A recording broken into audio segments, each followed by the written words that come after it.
And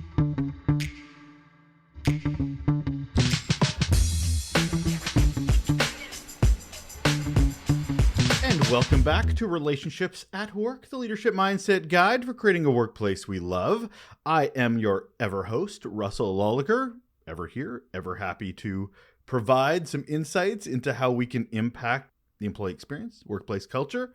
Well, who am I? Well, I'm a communications and leadership nerd. I've got a couple of decades of experience, successful experience in both of those areas, and a whole heap of curiosity on how we can make the workplace a better place.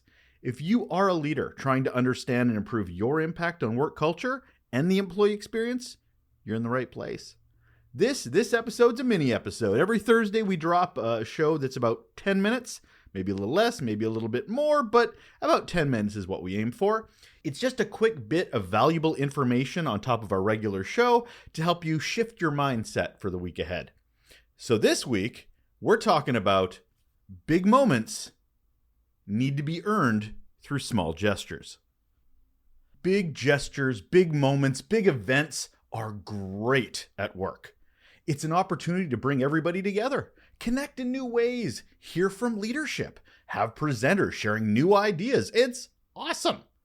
But if organizations are doing grand gestures without laying the daily groundwork to ensure staff feel heard, supported, and valued, then these employee engagement events at best won't have the impact we want, and at worst, just feel like hollow attempts to ignore ongoing issues. We cannot have big events without a strong foundation, and strong foundations are built from those everyday small gestures that matter the most. Now, I want you to picture a team member. They are super frustrated with some of the decisions leadership's making. They are unbelievably bothered by the direction of the organization, maybe even the team, maybe even the work unit, the business area. They feel like their concerns as well fall on deaf ears. They're just so frustrated over time. They feel so disconnected. Then that same person is invited to a day or multi-day event that brings everybody together, talking of amazing cultures and visions and values of the future. How connected do you think that team member feels to this flowery vision? They probably think it's a lie. They probably think, what are you doing? That's not where I work. So not only are they not connected, that same person sees leadership they can't seem to get to listen to them standing on a stage once a year, saying how great they all are, how they can't do it without you, and that we're all one big family. Yeah, I said the family word. People are still using it. Still using it. No, just no. First, here's an example of an organization hosting an event with such little understanding of their employees' experience. Second, they're showcasing leaders putting on some facade enabled by the organization, basing their leadership on their title, not based on their actual ability to lead. Well, they must be a great leader.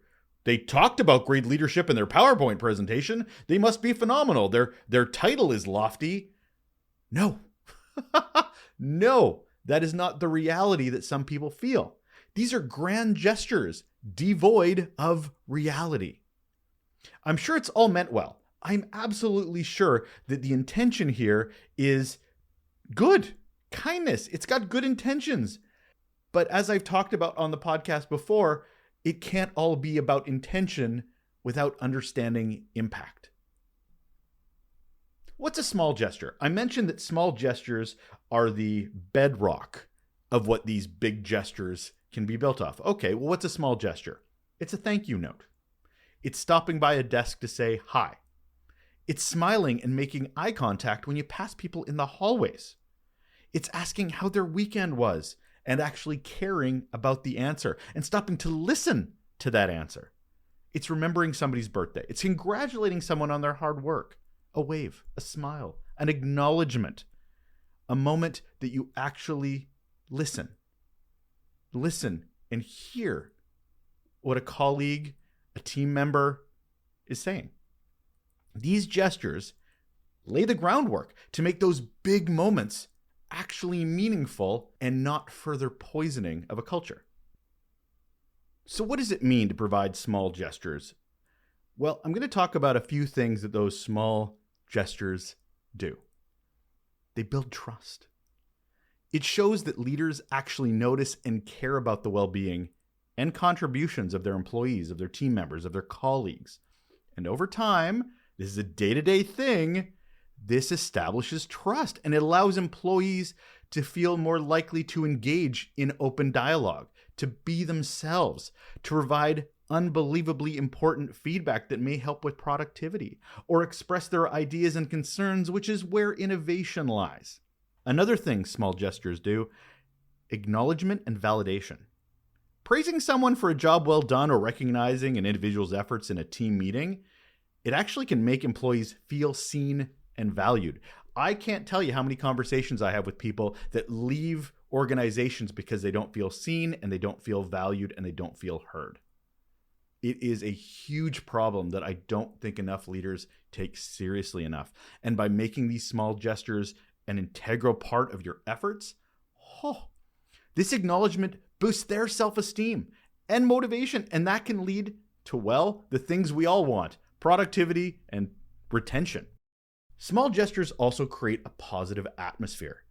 Keeping these small gestures consistent, it sets a tone for the entire workplace. An atmosphere like this encourages peer recognition. It encourages mutual respect, a culture where employees actively support and uplift each other. And if you're doing this as a leader, can you imagine how that might have other leaders model? Because employees are like, why doesn't my leader act like this? And that's just 4 things that small gestures do. But I want to add a little note here as well, that when it comes to this effort for small gestures, what we really have to think as well as leaders is we need to do this through a lens of breaking hierarchical barriers. I do not care. I do not care where you sit in an org chart. I do not care where your office sits. Regularly connecting with employees at all levels of the organization is vital. You can't sit in your office with your crossed arms and go, I don't know why anybody doesn't come to talk to me. Leaders lead. Leaders set examples. I know you understand this as a regular listener of the show, but it really bears repeating that to build these relationships, to make sure that these small gestures matter, we have to understand that hierarchy is about responsibility. It's not about relationship building. And if we make that effort to break down those barriers, employees will perceive leaders as more approachable and relatable. And they'll feel a connection and be more motivated to work for these people, rather than feeling like these leaders are distant figures in some hierarchy that's so unrelatable. Leadership comes from leaders making effort every day to motivate and connect with their teams. Great leaders understand that small gestures are the integral DNA, the bedrock, the foundation, so we can have these big moments. We can have these grand gestures that brings everybody together. But if you don't build healthy organizations individually, through individual relationships, there will be no cohesiveness to build that foundation. Big gestures can't just wash away a lack of that daily effort. We have an amazing opportunity as leaders every day to show up in a way that improves the organization. And that'll do it. That is all. That is another episode, a mini episode, might I let you know, of Relationships at Work, the Leadership Mindset Guide for creating a workplace we love.